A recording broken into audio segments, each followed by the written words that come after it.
Hello guys, welcome to my new blog. তো আজকে না আমাদের এখানে বৃষ্টি হয়েছিল, তো বার চলে এসছে এতে। আমি বেশি দেখাতে পারবো না, আমার মা দেখলে বকবে, তো ওই জন্যে তো আমি আর কিছু বলবো না বেশি ব্লগটাতে, কিন্তু ব্লগ তো বানাতেই হবে না। তো এখন না আমরা যেন আমার আমরা মামার বাড়ি যাচ্ছি, কেন যেখানে অনেক বৃষ্টি হচ্ছে। কালকে সকাল থেকে রাত, আজকে এখন একটু বন্ধ হয়েছে, কালকে থেকে বৃষ্টি হচ্ছিল। তো ওই জন্যে আপনাদেরকে দেখালাম, বার চলে এসছে। তো বৃষ্টিটা বন্ধ না হলে আমাদের বাড়িতেও ঢুকে যেত জল। তো আজকে আপনারা ভাবছেন যে আমার সঙ্গে বন্ধুটা কেন নেই, কেন যে ওই বাড়ির জন্যে ওইও মামার বাড়ি চলে গেছে, ওর দিদার দোকানে থাকে।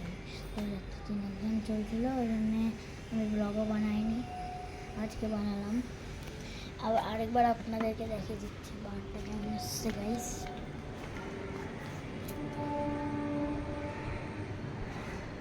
দেখলেন? তো আজকের জন্য এইটুকুনি। পার্ট 2তে ওকে নিয়ে আনবো আমি একটা সারপ্রাইজে।